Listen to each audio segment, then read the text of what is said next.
परम पूज्या जिन धर्म प्रभाविका आर्य का रत्न 105 श्री सृष्टि भूषण माता जी की मंगल प्रेरणा एवं आशीर्वाद से संचालित संस्था सृष्टि मंगलम अतिशय क्षेत्र श्री महावीर जी में चतुर्विध संग आहार उपकरण आदि की व्यवस्था सुचारू रूप से कई वर्षों से की जा रही है, जिसमें त्यागी वृत्तियों की भोजन व्यवस्था भी उपलब्ध है।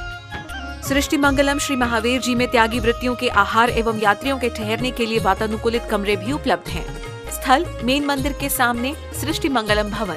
अधिक जानकारी हेतु संपर्क करें 9376571001, 9376571002, 9376571003, 7011014812।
प्रेम भाव हो सब जीवों में, गुणी जनों में हर्ष प्रभु, करुणा स्रोत बहे दुखियों पे, दुर्जन में मध्यस्थ प्रभु। कितनी सुंदर बात कही है कि हमारे जीवन में प्रेम, करुणा, दया, परोपकार और गुणों से प्रेम होना चाहिए। हर इंसान कहता है कि मेरे जीवन में दया हो, प्रेम हो, क्षमा हो, लेकिन चाहता है कि दूसरे झुकें तब क्षमा हो। हम अपनी शक्तियों को बदलना नहीं जानते हैं। शक्ति हमारे हाथ में है। जो शक्ति क्रोध बनती है वही शक्ति प्रेम बन सकती है। जो शक्ति घृणा बनती है वही सच पूछो जीवन में उत्थान का कारण बन सकती, दया बन सकती है। जो क्रोध बनती है वही हमारे लिए करुणा बन सकती है। जितनी शक्ति आदमी अधोगति की तरफ ले जाता है उतनी शक्ति ऊर्ध्व गति की तरफ नहीं ले जाता है। जितनी शक्ति अशुभ में ले जाता है उतनी शक्ति शुभ में नहीं ले जाता है, क्योंकि उतनी शक्ति यदि ले जाए तो आज दुनिया शांतमय हो जाए। जब भी शक्तियाँ आती हैं, अशुभ की शक्ति बाहर से आती है, शुभ की शक्ति अंदर से आती है। जो विभाव है वो बाहर से आता है, स्वभाव अंदर से आता है। आपने देखा होगा, कोई आपको सम्मान करे, कोई चाहिए बाहर, कोई सम्मान करता है, आप खुशी हो जाते हैं, आप हर्षमय हो जाते हैं, आप उसको मित्र बनाने लगते हैं। कोई आपको दो शब्द अपशब्द के कह दे तो आप उससे नाराज हो जाते हैं, घृणा करने लग जाते हैं, उसे दुश्मन समझ लेते हैं, उसे दूर हटाना चाहते हैं। लेकिन जो भी घृणा प्रेम जो किसी बाहर से आ रहा है वो विभाव है। आपको कोई रास्ते में नमस्ते कर लेता, आपको लगता बहुत अच्छा इंसान है। आपकी तरफ कोई नहीं देखे, आपको लगता बहुत बुरा इंसान है। लेकिन आपने कभी सोचा कि पत्थर आप पेड़ को मारे और पेड़ में यदि आम का पेड़ है तो क्या देगा? पत्थर मारने पर भी आम देगा। इसी प्रकार से हमारे जीवन में हमारा ऐसा नेचर हो जाए, हमारा स्वभाव हो जाए, हम प्रति क्षण प्रेममय रहें, प्रेम की शक्ति अर्जित करें और प्रेम की शक्ति अर्जित करें ताकि लोगों में सिर्फ हम प्रेम बांटें और प्रेम की शक्ति अर्जित ऐसी करें कि स्वभाव हो जाए। प्रेम हमारा संबंध नहीं हो, प्रेम हमारा नेचर हो जाए। संबंध किसी से होता है, दुश्मनी के भी होते हैं और मित्रता के भी होते हैं, लेकिन जो स्वभाव होता है वो शत्रु के लिए भी वही होता है, मित्र के लिए भी वही होता है। आज हमसे कोई दो शब्द अच्छे बोलता है तो मित्र बन जाता है, दो शब्द खराब बोलता है तो शत्रु हो जाता है। लेकिन ये नहीं, हमने नहीं सोचा कि वो कुछ बोलना चाहता था जो नहीं बोल पाया, तो हो सकता है क्रोध में बोल गया, तो वो शत्रु कैसे हो गया? क्योंकि शत्रु जितने भी होते हैं बाहर से होते हैं, लेकिन जो स्वभाव में आता है वो हमेशा मित्र होता है। कोई ना भी हो, सूरज की रोशनी हो तो अपने आप बिखरती है, जीवन दान देती है। लेकिन आपने देखा होगा, यदि हमने फूल के बीज फेंके कहीं, तो कोई ना भी निकले तो भी वो सुगंध देंगे, कोई निकले तो नासा पुट्टो सुगंधमय कर देंगे, नहीं निकले तो भी कोई बात नहीं, सुगंध ही देंगे। इसी प्रकार से जो सज्जन होता है, जो धर्मात्मा होता है, वो अपना नेचर ऐसा बनाता है कि सुखमय रहता है, स्वयं भी सुखी रहता है, दूसरों को भी सुखी करता है। हम रोज भावना बातें हैं, सुखी रहे सब जीव जगत के, कोई कभी न घबरावे। क्या कहते, कोई कभी न घबरावे। लेकिन आज का आदमी भय करता है, भय देता है लोगों को, भयभीत होता है। वो किसी को मित्रता देता है, किसी को शत्रुता देता है, किसी को अपना बनाता है, किसी को अपने से दूर करता है। लेकिन सच पूछो, हम जिस दिन स्वभाव में आ जाएंगे, जिस दिन अपने आप में आ जाएंगे, तो महावीर, बुद्ध, मंसूर जितने भी हुए हैं, इन लोगों ने किसी दूसरे पर नहीं देखा क्या दिया है, किसी दूसरे को अपना मालिक नहीं होने दिया, स्वयं के मालिक रहे। दूसरा क्या कर रहे उसका काम है, हमें वो संचालित नहीं कर सकता है। हम अपने जीवन में जितनी शक्ति, जितना समय, जितनी ऊर्जा हम अपने पर में लगाते हैं, अपने आप को नीचे ले जाने में लगाते हैं, इतनी शक्ति काश अपने आप को ऊपर उठाने में लगाएं।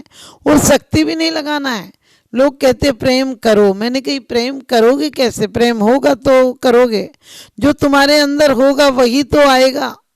यदि आपने नाली में बाल्टी डाली है तो कीचड़ आएगा, और गंगा में बाल्टी डाली है तो स्वच्छ जल आएगा, और सागर में बाल्टी डाली है तो खारा पानी आएगा। जो है वही निकलेगा, जो आपके अंदर है वही निकलता है। आप यदि अच्छे इंसान हैं तो आपसे सिर्फ प्रेम प्रभावित होगा। सिर्फ आप प्रभावित कर सकते हैं या प्रभावित कर सकते हैं तो वो प्रेम कर सकते हैं। आज का व्यक्ति सुबह से शाम तक जितने संबंधों में जीता है, वो संबंधों को भी इस हिसाब से देखता है क्या मिलेगा। जिस दिन आप अकारण प्रेम करना सीख जाएंगे, कारण नहीं हो, आपने सोचा आप किसी से रिलेशन बनाते हैं, किसी से संबंध बनाते हैं, तो आप सोचते हैं वो कितना बड़ा आदमी, वो मुझे क्या गिफ्ट देगा। लेकिन जिस दिन आप सोचोगे नहीं, मैं ऐसा स्वभाव बनाऊंगा कि मैं सिर्फ प्रेम दे सकता हूँ। एक बार बुद्ध कहीं से निकले और कई बहुत किलोमीटर चल कर आए थे, तो थक गए। एक जगह वो लेटे थे और उनकी निद्रा पूरी हुई। जैसे वो उठने को तैयार थे कि उन्होंने देखा एक सुंदर स्त्री वहाँ उनके पास खड़ी है, और वो बहुत ज़्यादा सुंदर स्त्री थी, वहाँ की वेश्या थी, मृगदलिन नाम था उसका। उसने कहा कि आप मेरे घर पर चलिए, क्योंकि मृगदलिन ने देखा, आज तक बहुत सुंदर पुरुषों को देखा, लेकिन जो भी पुरुष आते थे वो मृगदलिन के यहाँ कई कई दिनों इंतजार करते थे, तब मिलना होता था। आज उसने देखा था कि ऐसा स्वस्थ, शांत, ऐसा निश्चिंत व्यक्ति आज बगीचे में जमीन पर भी इतने आराम से सो रहा है, क्योंकि जो स्वभाव में जीता है उसे वन वन प्रसाद कुटी में नहीं, खेत नहीं ममता हो। वो हर जगह आनंद से जीता है। वो वन में रहे तो भी वन का आनंद लेता है, भवन में रहे तो भवन का आनंद लेता है। उसके अंदर आनंद है, इसलिए वो हर जगह आनंद लेता है। और अहंकारी व्यक्ति, क्रोधी व्यक्ति जहाँ जाएगा, वो कहीं भी भेज दो वो दुखी उठाएगा। दुख निर्मित करने की उसे प्रक्रिया मालूम है, दुख निर्मित करने की उसे कीमिया मालूम है कि कैसे दुख उत्पन्न किया जाए। दुख की वो फैक्ट्री है एक तरह से। तो जब मृगदलिन ने देखा इतना स्वस्थ युवक सो रहा है, और जैसे ही मृगदलिन पहुंची, वो निहार ही रही थी, इतने में बुद्ध की नींद खुल गई और उसने कहा कि आप मेरे घर तक चलिए। उन्होंने कहा धन्यवाद आपको, आप कौन हैं?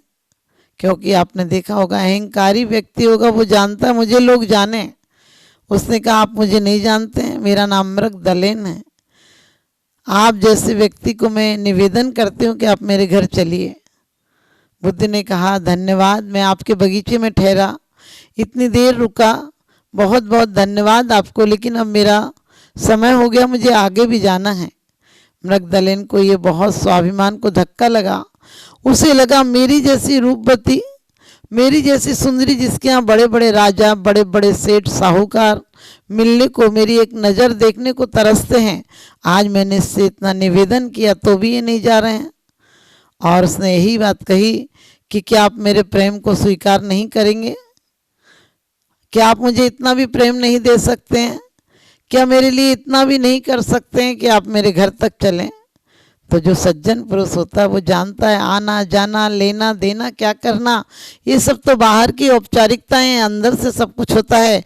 उन्होंने कहा तुमने कहा तो मैं चला ही गया, आने जाने में क्या रखा है।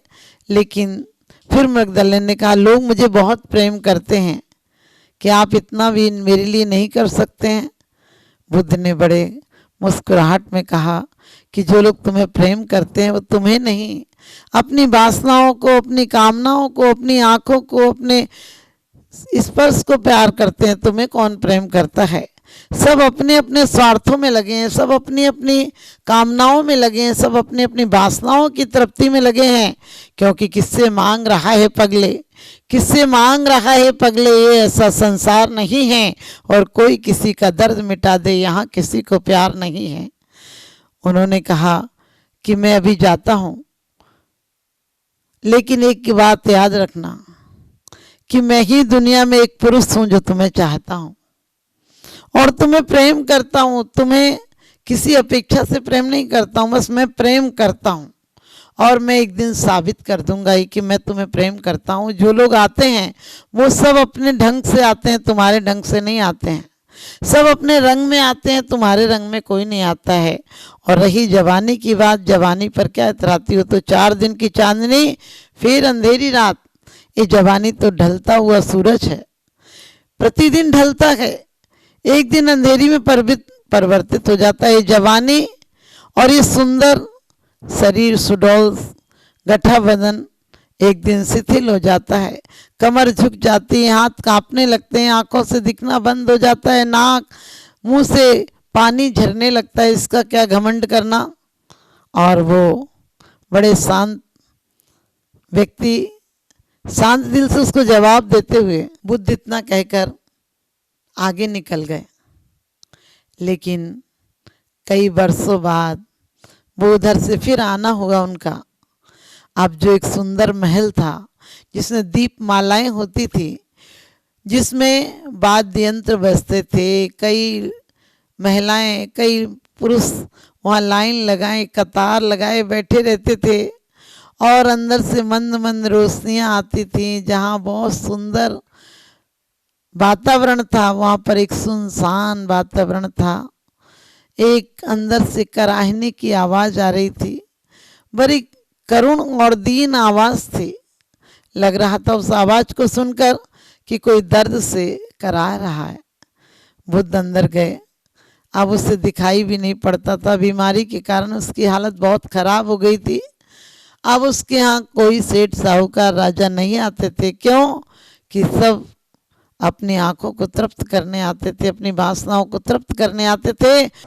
दान देने हेतु बैंक खाता विवरण निम्नवत है। सृष्टि Mangalam Seva Samiti, bank of Baroda, Shri Mahavir ji, account number 011901000322429, IFSC code BARB0SHRIMA, IFSC code का 5वां कैरेक्टर 0 है।